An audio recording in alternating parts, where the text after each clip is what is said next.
नमस्कार चंद्र प्रकाश जी, बहुत बहुत स्वागत है आपका। नमस्ते अंजू जी, नमस्कार। आपके दर्शकों को भी नमस्कार।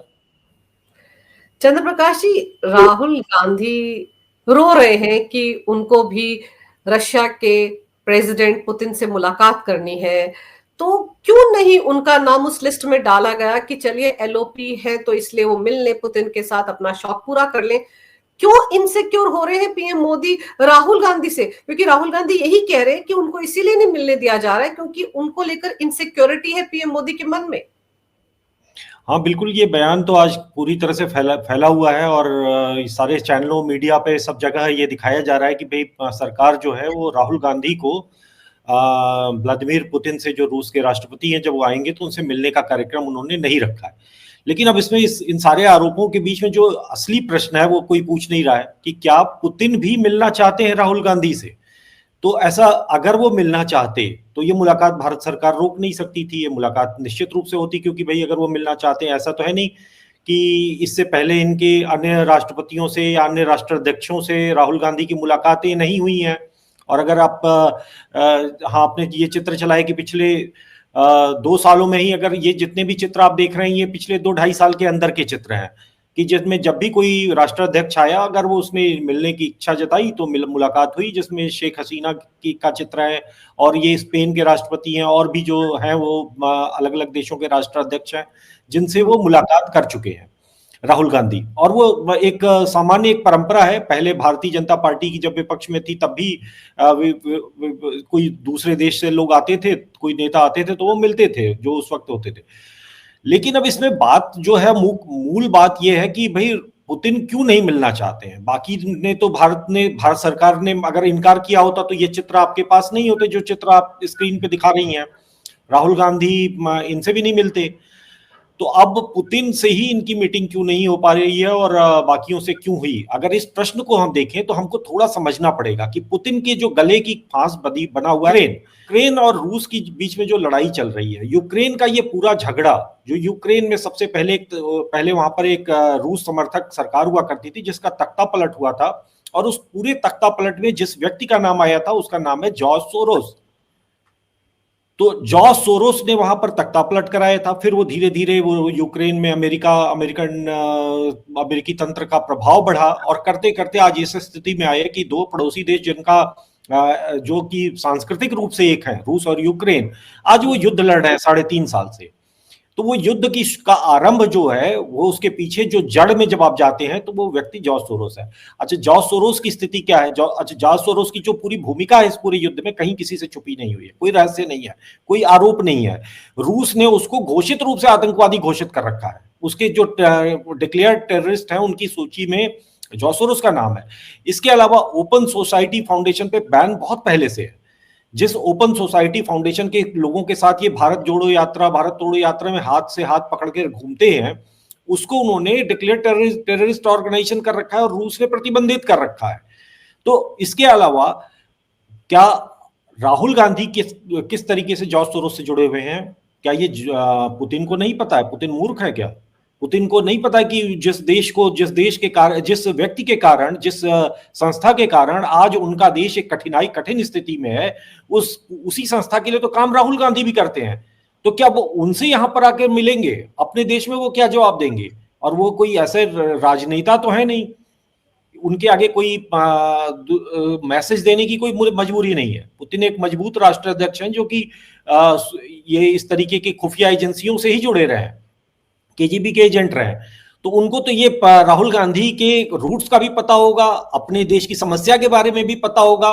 वो राहुल गांधी की तरह क्लूलेस व्यक्ति तो नहीं है कि किसी से भी किसी ने मिलवा दिया और राहुल गांधी के साथ खड़े होकर फोटो खिंच गई, ऐसा भी नहीं होगा। तो निश्चित रूप से वो इनके साथ एक फ्रेम में क्यों दिखेंगे, अपने शत्रु के साथ अपने। हाँ, निश्चित रूप से इससे पहले गांधी परिवार या कांग्रेस पार्टी इस तरह के किसी आरोप में नहीं थी, लेकिन ये पिछले 10 साल की कमाई है कांग्रेस पार्टी की, सोनिया गांधी के आने के बाद की कमाई कह सकते हैं कि आज कोई भी देश सोचेगा इनसे मिलने के लिए, क्योंकि जिन तत्वों के हाथ की कठपुतली बने हुए उनके साथ कोई दिखना चाहेगा या नहीं दिखना चाहेगा, वो वाली बात है यहाँ पर।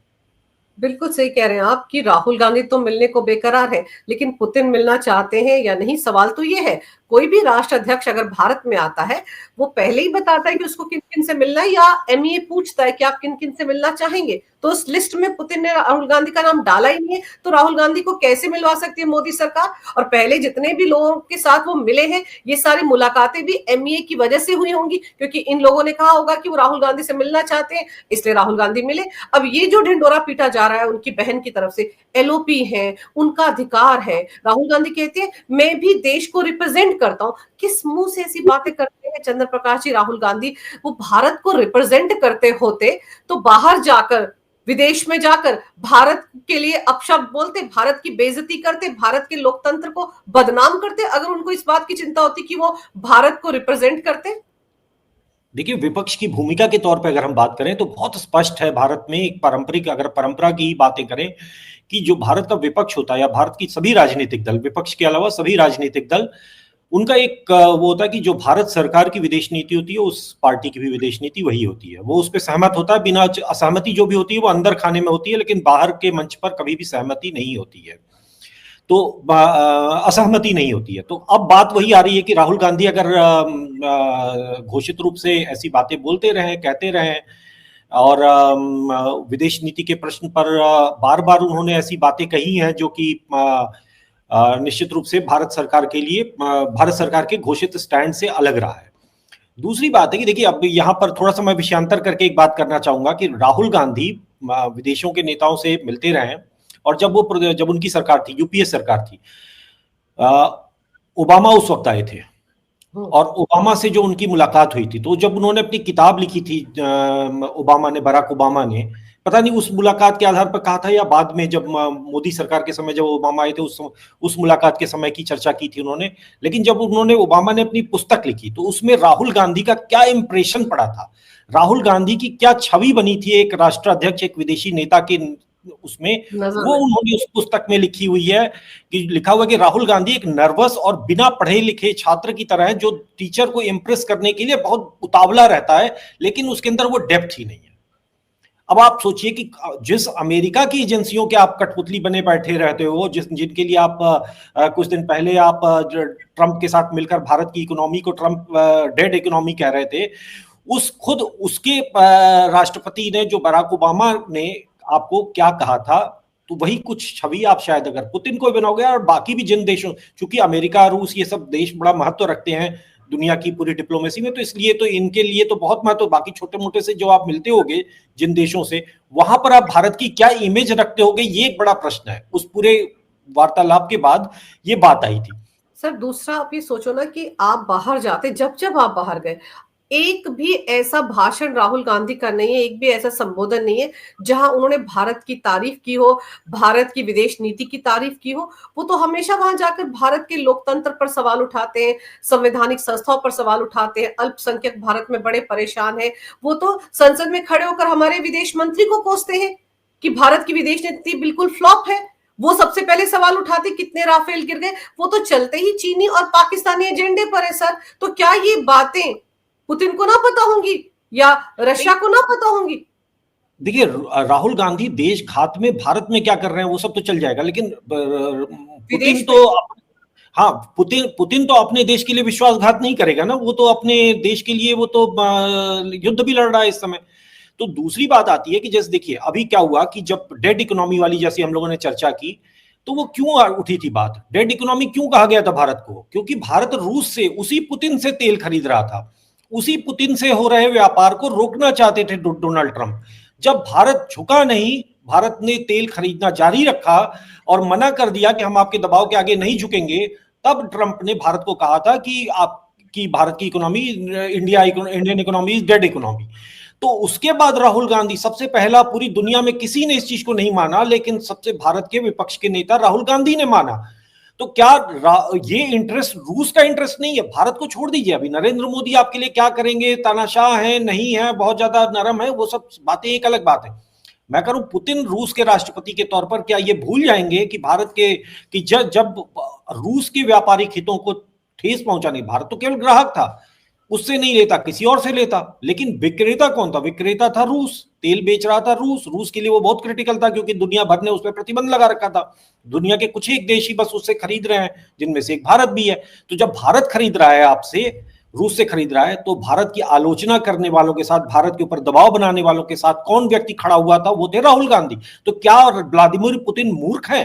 व्लादिमीर पुतिन को अपने अपने व्यापारिक हितों, अपने कूटनीतिक हितों, अपने रणनीतिक हितों की समझ नहीं है कि वो भारत की परंपरा निभाने के लिए या फिर राहुल गांधी की सनक को पूरी करने के लिए यहां उनसे मिलेंगे? मतलब ये बात भी सोचना उनके लिए कि जिस तरीके की आपने बातें की हैं, जिस तरीके की आपने भारत को तो जहां जहां शर्मिंदा किया आप छोड़ ही देते हैं। आपने भारत को ऑपरेशन सिंदूर के समय कहा कि कितने विमान गिरे, कितने भारत तबाह हो गया, भारत सेना पर तो आपका कटाक्ष जो है आज से नहीं बल्कि 2015 से आज एक दशक हो गया कि आप भारत की सेना को लगातार अंट संट बोलते रहते हो। लेकिन भारत वो सब सह सकता है, रूस क्यों सहेगा आपकी बातें?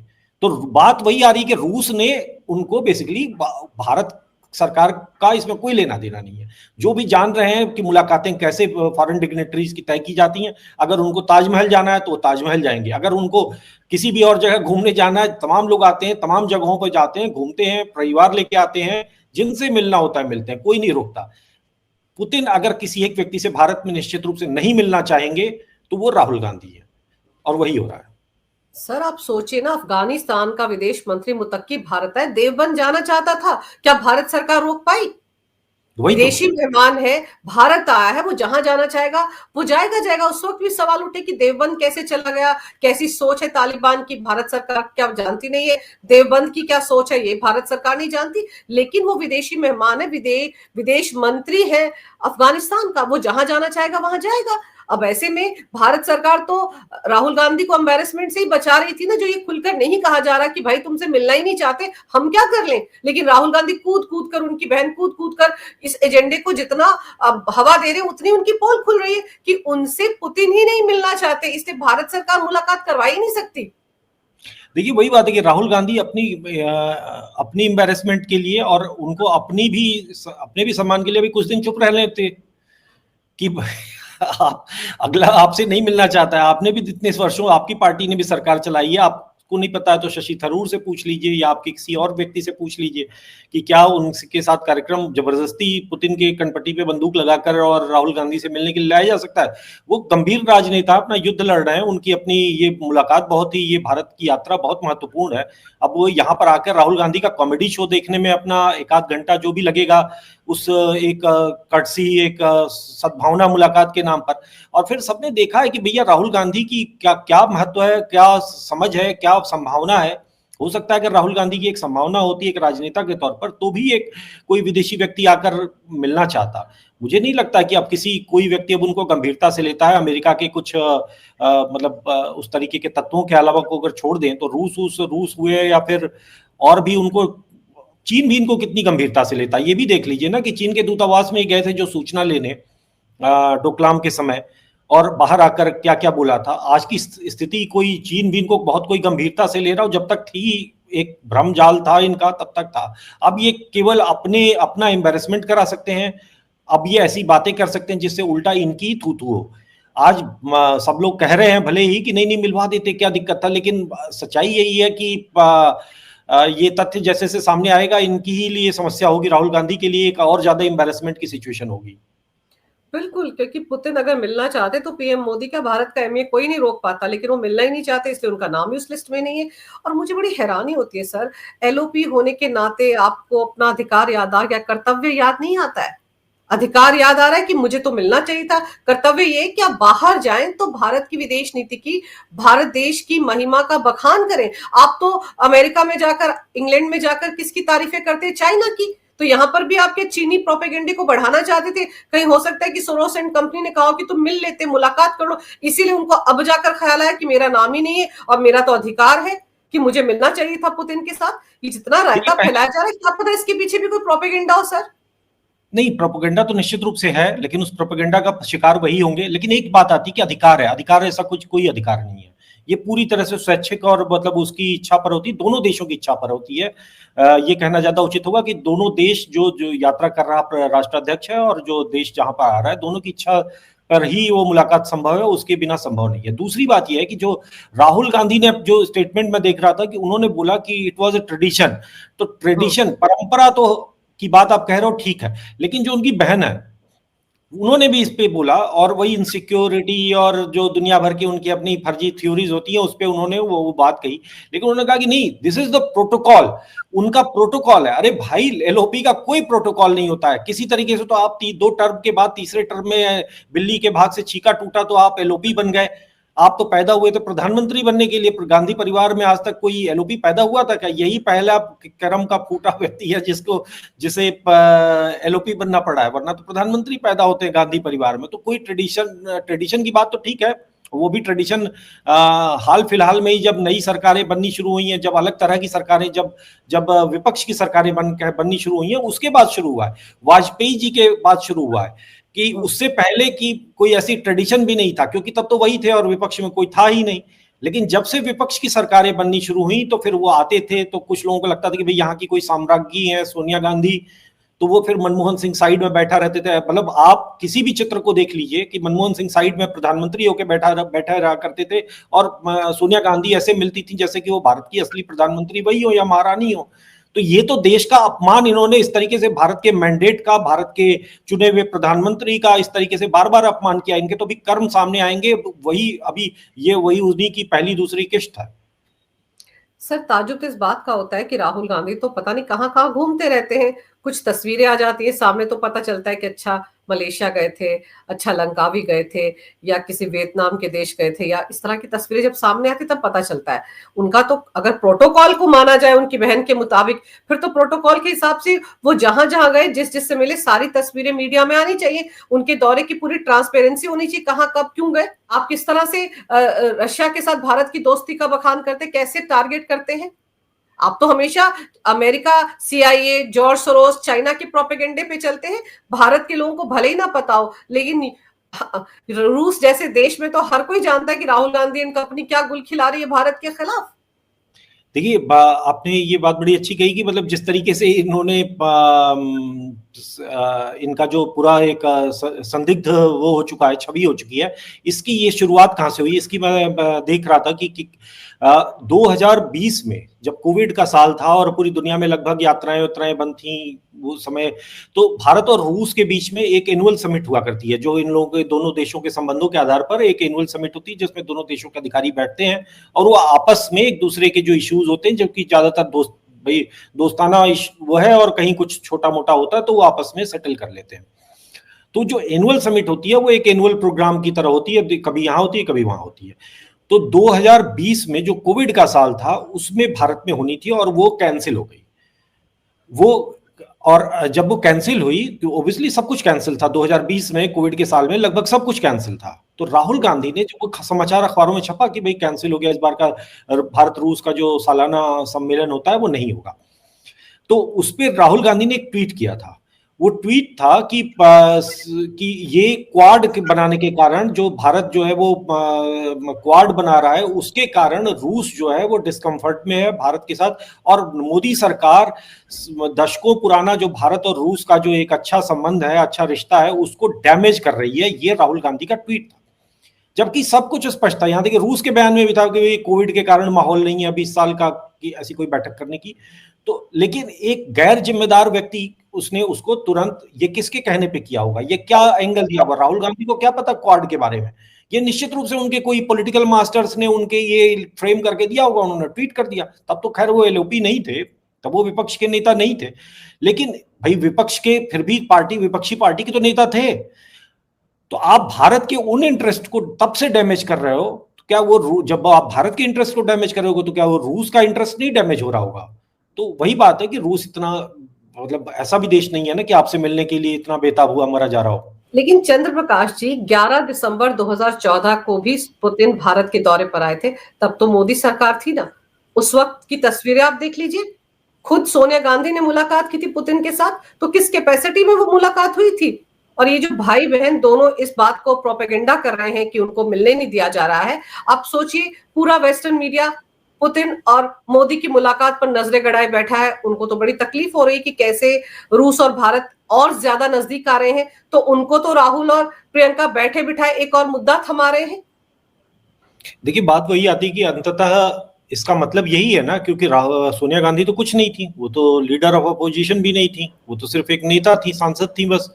तो उस वक्त अगर पुतिन भारत आए थे और उनसे मुलाकात हुई, तब नरेंद्र मोदी इनसिक्योर नहीं थे, तब तो वो उनको पता भी नहीं था कि अगली बार वो प्रधानमंत्री बनेंगे भी कि नहीं बनेंगे। वास्तविकता यही कि पुतिन को जब तक ये था कि भाई ये दोबारा परिवार सत्ता में आ सकता है, या पुतिन को ये पता था कि ठीक है ये एक भारत, इनको हम भारत मान सकते हैं, इनको हम भारत का नेता मान सकते हैं, भारत का विपक्ष मान सकते हैं, तब तक पुतिन भी इनको गंभीरता से ले रहे थे। आज वो भारत के लिए नहीं बोलते हैं। आज कांग्रेस पार्टी जो बोल रही है, जो स्टेटमेंट्स दे रही है, वो तो अमेरिका जो कि रूस का शत्रु है, उसके डीप स्टेट की बोली बोल रही है, उसकी तोते की तरह से उसकी बातों को रट रही है। जब वहां का प्रधानमंत्री डेड इकोनॉमी बोलता है, तो भारत का सोनिया गांधी का बेटा जो है वो डेड इकोनॉमी बोलता है। तो फिर निश्चित रूप से रूस के इंटरेस्ट को वो जब ठेस पहुंचाना शुरू कर दिया, तो रूस ने उनसे मिलना बंद कर दिया। मतलब बस इतना ही है। अगर सोनिया गांधी और कांग्रेस पार्टी या कांग्रेस पार्टी के समर्थकों को ये छोटी सी बात नहीं समझ में आ रही है, तो फिर अब इसके लिए क्या कोई उनकी सहायता करे। देखिए, आज राहुल गांधी का एक स्टेटमेंट में एक हिस्सा था कि वो सरकार नहीं चाहती कि दूसरा पॉइंट ऑफ व्यू बाहर पता चले। तो आप तो साल के 365 दिन दूसरा पॉइंट ऑफ व्यू बताने के लिए ही तो दुनिया घूम रहे होते हो। मुझे तो यही लगता है कि भाई अगर आप राजनेता हो तो आप दूसरा पॉइंट ऑफ व्यू घूम घूम कर बता रहे होगे। जो भाषण देते हो उसमें भी वही तथाकथित दूसरा पॉइंट ऑफ व्यू होता है। तो ऐसा तो है नहीं कि भाई आप अगर मिलने नहीं दिए गए तो आपका पॉइंट ऑफ व्यू वो नहीं जान पाएंगे। सच्चाई यही है कि आज जो विपक्ष है कांग्रेस के नेतृत्व में और सोनिया गांधी और राहुल गांधी के नेतृत्व में जो है, उसने जीवन में भारत के इतिहास में ये पहला विपक्ष है जिसने भारत के चुनाव परिणामों को, भारत की जनता के जनादेश को, मैंडेट को कहा है कि ये वो गलत है, मतलब उसको खारिज किया है, उसको स्वीकार करने से मना किया है। ये एक अपराध है, एक लोकतंत्र में एक देखा जाए तो ये एक अपराध है कि आप चुनाव के निर्णय, एक जनता के दिए हुए निर्णय को आपने ये कहकर छोटा दिखाया कि ये तो झूठ है और ये तो कभी हाँ ये फर्जी है और ये धोखाधड़ी है। ये पहला विपक्ष है जिसने भारत की सेना पर सिर्फ सवाल नहीं उठाया। ऐसा नहीं कि केवल ये कह दिया कि भारत सरकार सबूत लाए। इसने गली का गुंडा कहा, इसने जाकर ये कहा कि भारत की सेना में कुछ जाति के लोगों का बस केवल प्रभुत्व है और वही जाति के लोगों, मतलब आपने देश की सेना को जाति के आधार पर तोड़ने का प्रयास किया। ये एक सेना के को कमजोर बनाने का प्रयास था। ये कोई ऐसा नहीं था कि अनजाने भोलेपन में कर दिया गया था। ये राहुल गांधी को ने अपनी एक जो उनके पॉलिटिकल मास्टर्स का एक बहुत पुराना एजेंडा है कि भारत की शक्ति भारत की सेना है, कैसे भारत की सेना को कमजोर करो। इसके लिए बोल दिया गया एक स्टेटमेंट था जिसको उन्होंने पढ़ा था कि भारत की सेना में 10% जो है वो बड़े लोग हैं, सवर्ण लोग हैं। इसके अलावा राहुल गांधी वो व्यक्ति हैं जो जाकर ईसाई देशों में जाकर, क्योंकि वहां पर उनको अपनी एक बिरादरी का भी एक भाव रहता है, तो ईसाई देशों में बैठ के वो खुली अपील कर चुके हैं कि आओ और भारत में डेमोक्रेसी खत्म हो गई है और भारत की डेमोक्रेसी बचाओ। ये किस सॉवरेन कंट्री की बात करते हैं कि भाई हमको तो संविधान हमारा सॉवरेन बनाता है, हमको संप्रभु राष्ट्र बनाता है। कोई दूसरा राष्ट्र आएगा, कोई दूसरा देश आएगा हमको बचाने के लिए। और बाकी तो जो ये नक्सलियों आदि खालिस्तानियों आतंकवादियों के लिए जो इनके मन की करुणा निकलती है, सोनिया गांधी की रात की नींदें चली जाती हैं, रो पड़ती हैं बटला हाउस के आतंकवादियों के लिए, राहुल गांधी चले जाते हैं भारत तेरे टुकड़े टुकड़े हो गए के लिए जेएनयू में जाकर खड़े हो जाते हैं कन्हैया के साथ। जितने देशद्रोही गद्दार किस्म के लोग हैं वो कांग्रेस पार्टी के साथ अलाइंड नजर आते हैं। जो खालिस्तान, कभी तथाकथित रूप से ये कहा जाता था कि भाई खालिस्तान का जो आंदोलन था उसके विरुद्ध सोनिया गांधी, अरे इंदिरा गांधी एक तरह से संघर्ष कर रही थी। वो अलग बात है कि भिंडरा वाले उन्हीं की पैदाइश थी, लेकिन उसके विरुद्ध एक खड़ी हुई पार्टी दिखती थी, एक राष्ट्र के साथ खड़ी हुई पार्टी दिखती थी। आज सोनिया गांधी के कुशल नेतृत्व में कांग्रेस पार्टी पूरी तरह से भारत के विरुद्ध खड़ी है। तो ये सब तो भारत के इतिहास में पहली बार हो रहा है। इससे पहले भारत का विपक्ष ने कभी ये काम नहीं किए। भारत का विपक्ष वही विदेश नीति पर वही शब्द दोहराता रहा जो भारत के विदेश मंत्रालय की तरफ से उनको, यहां तक कि बार बार जब भी भारत के विपक्ष का कोई नेता, जब तक 2014 से पहले तक भारत के विपक्ष के नेता जब विदेश जाते थे तो उससे पहले वो जाते थे विदेश मंत्रालय में, उस देश के संबंध में अपनी नीति के बारे में एक बारी बात कर लेते थे, और जब लौट के आते थे तो एक उनको डीब्रीफ भी करते थे कि भाई वहां पर मैं गया था तो वहां क्या क्या किससे किससे मेरा मिलना हुआ और किसने किसने क्या कहा। ये इस लेवल की ट्रांसपेरेंसी भारत के विपक्ष के नेताओं में 2014 तक थी, और कांग्रेस पार्टी भी उस दौरान विपक्ष में रही है। कांग्रेस पार्टी के नेताओं में भी ये परिपक्वता थी। लेकिन अब जो सोनिया गांधी और राहुल गांधी की कांग्रेस है, ये पूरी तरह से भारत के विरोध में है। तो क्या ये मतलब ये कोई छुपी हुई बात नहीं है, और ये कोई इसके जो परिणाम होंगे वही उनके सामने आ रहे हैं। बिल्कुल सही कह रहे हैं आप कि कहीं ना कहीं राहुल गांधी को, सोनिया गांधी को, प्रियंका वाड्रा को अपने गिरेबां में झांक कर देखने की बहुत सख्त जरूरत है। आज की तारीख में इंडी गठबंधन में क्या हो रहा है, उनका हाल वो भी सबके सामने है। सनातन धर्म को लेकर उनकी पार्टी का तेलंगाना का सीएम किस तरह की बचकानी बातें करता है, हिंदू देवी देवताओं को कोसता है, कांग्रेस मतलब मुसलमान, मुसलमान मतलब कांग्रेस, यहां तक की बातें तो करते हैं। और फिर वो जिहादी डॉक्टर जो है उनके लिए आप सोचे कवर फायर करते हैं कि जिहाद जो है वो एक बड़ा पॉजिटिव शब्द है। इमरान मसूद यही तो कहते हैं मदनी की भाषा बोलते हुए। तो कांग्रेस को सोचना चाहिए वो किस तरफ जा रहे हैं, तुष्टीकरण की राजनीति में क्या क्या कर रहे हैं, सनातन धर्म को कैसे कोस रहे हैं। देखिए, अब वही बात है कि अब ये सनातन धर्म को कोसने की शुरुआत कहां से हुई थी? शुरुआत तो राहुल गांधी से ही हुई थी। राहुल गांधी ने ही तो अमेरिकी एम्बेसडर को बोला था कि भारत को खतरा जो है लश्कर ए तोयबा से नहीं है, हिजबुल मुजाहिदीन से नहीं है, आतंकवादी संगठनों से नहीं है, किसी और से नहीं है, हिंदुओं से है। भारत को हिंदू आतंकवाद से खतरा है। तो ये तो राहुल गांधी इस थ्योरी का आविष्कार बहुत पहले कर चुके थे। अमेरिकी राजदूत ने इस बात को लिखा है, तो क्या अमेरिकी राजदूत कोई आरएसएस का एजेंट तो नहीं रहा होगा? और वो तो जो उनको मिलता है वो एज इट इज बिल्कुल सही सही लिखते हैं। उनको तो इस चीज की ट्रेनिंग होती है कि क्या कहा गया है और उसको क्या समझा गया है। इसका फिर राहुल गांधी की तरह कम बुद्धि की समस्या उनके आगे नहीं है। वो तो इस चीज के लिए, डिप्लोमेसी के लोग इस चीज के लिए विशेषज्ञ होते हैं। तो उन्होंने जब इस चीज को दर्ज किया, क्या राहुल गांधी की तरफ से आज तक इसकी कोई सफाई आई? क्या उन्होंने एक बार आवश्यकता समझी कि इस देश के सामने खड़े हों और कहें कि इस देश की जो 100 करोड़ से अधिक की आबादी जो हिंदू धर्म को, अपने आप को हिंदू कहती है, और जो कहती है कि इस देश के साथ अपने आप को जोड़कर देखती है, जिसके धर्म स्थान, जिसके पुण्य भूमि है, जिसके पवित्र तीर्थ यहाँ पर है, उस देश के साथ, उस जनसंख्या के साथ क्या खड़े होकर राहुल गांधी ने एक बार ये कहा कि नहीं, मेरा कहने का मतलब वो नहीं था, या रूस का या फिर अमेरिका का राजदूत जो है वो झूठ बोल रहा है? नहीं बोला ना। आज वो भारत के हर उस प्रतीक पे हमला करते हैं। भारत के चुनाव आयोग तो बहुत छोटी चीज है उनके लिए। वो भारत की सेना पर हमला करते हैं, वो भारत की सुप्रीम कोर्ट पर हमला करते हैं। सुप्रीम कोर्ट के लिए उन्हीं की बहन ने कहा था कि वो कौन होते हैं, बताएं कि कौन भारत का है या नहीं है। भाई, सुप्रीम कोर्ट नहीं होती है तो कौन बताएगा इस देश में? क्या गांधी परिवार बताएगा? तो वो गांधी परिवार सच में बता रहा था। 70 साल तक तो इस देश में, 60 साल तक तो गांधी परिवार का ही ये वो चलता रहा ना, कि वो बताते थे कि कौन क्या है, कौन क्या नहीं है। जहां मर्जी जिसको चाहते थे उठाकर बिठा देते थे, चाहे वो सुप्रीम कोर्ट में जज बनाना हो, चुनाव आयोग बनाना हो, चुनाव आयोग तो बनाना हो, सब वो अपनी सोनिया गांधी अपने पॉकेट से निकाल के लगाती थी। उससे पहले उनकी दादी करती थी।